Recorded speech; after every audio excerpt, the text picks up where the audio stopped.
9.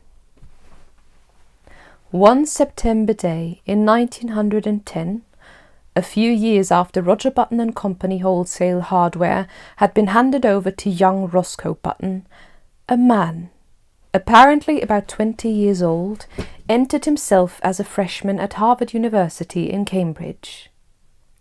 He did not make the mistake of announcing that he would never see 50 again, nor did he mention the fact that his son had been graduated from this same institution 10 years before.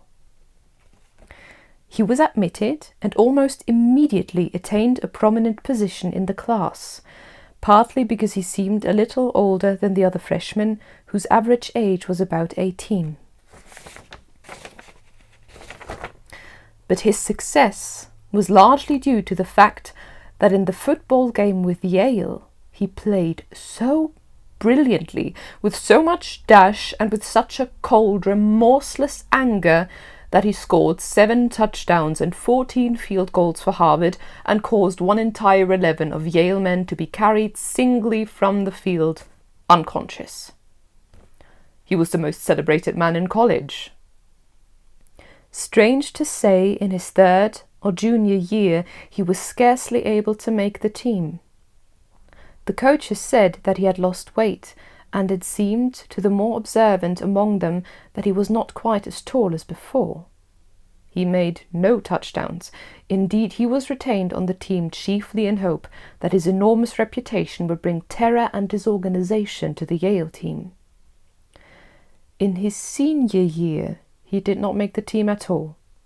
He had grown so slight and frail that one day he was taken by some sophomores for a freshman, an incident which humiliated him terribly. He became known as something of a prodigy, a senior who was surely no more than 16, and he was often shocked at the worldliness of some of his classmates. His studies seemed harder to him. He felt that they were too advanced. He had heard his classmates speak of St. Medis's, the famous preparatory school at which so many of them had prepared for college, and he determined after his graduation to enter himself at St. Medis's, where the sheltered life among boys his own size would be more congenial to him. Upon his graduation in 1914, he went home to Baltimore with his Harvard diploma in his pocket. Hildegard was now residing in Italy, so Benjamin went to live with his son Roscoe. But though he was welcomed in a general way, there was obviously no heartiness in Roscoe's feeling toward him.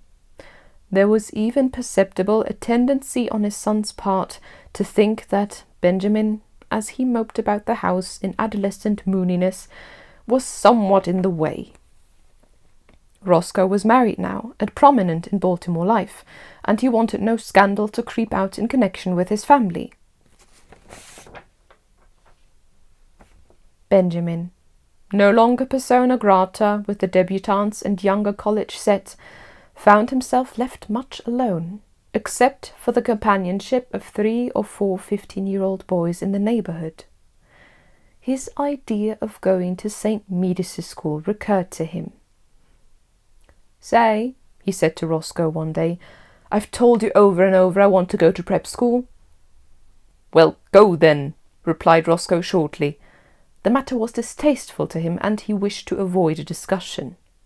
"I can't go alone," said Benjamin helplessly. "You'll have to enter me and take me up there." "I haven't got time," declared Roscoe abruptly.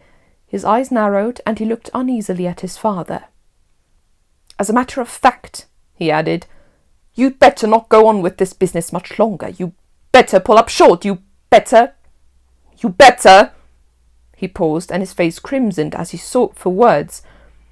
"You better turn right around and start back the other way. This has gone too far to be a joke. It isn't funny any longer. You behave yourself." Benjamin looked at him, on the verge of tears. "And another thing," continued Roscoe, "when visitors are in the house, I want you to call me Uncle. Not Roscoe, but Uncle. Do you understand? It looks absurd for a boy of 15 to call me by my first name. Perhaps you'd better call me Uncle all the time, so you'll get used to it." With a harsh look at his father, Roscoe turned away.